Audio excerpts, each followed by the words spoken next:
So yesterday, Darren shared that in the Bible, it says we're saved by grace. But what does grace actually mean? There's a great kids' worship song, and it says this: grace is when God gives us the things we don't deserve. And it continues to say that he does it because he loves us. So what is it then that God is giving us that we don't deserve?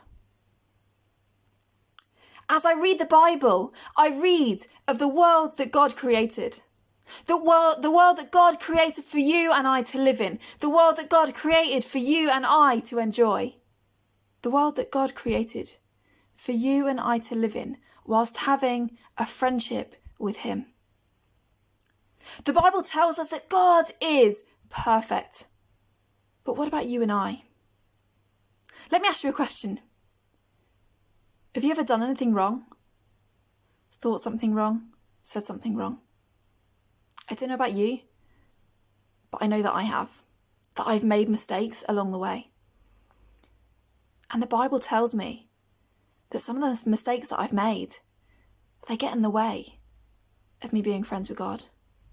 But the Bible also tells me that God loves me so much that he wasn't prepared to let that be the case.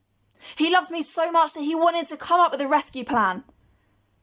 And that rescue plan was in the form of a man named Jesus.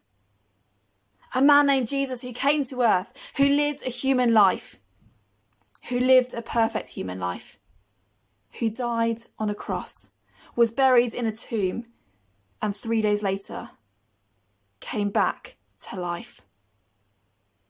A man named Jesus who died on a cross to take the punishment for all the wrong things that I do and think and say, so that I could have the free gift of a friendship again with God.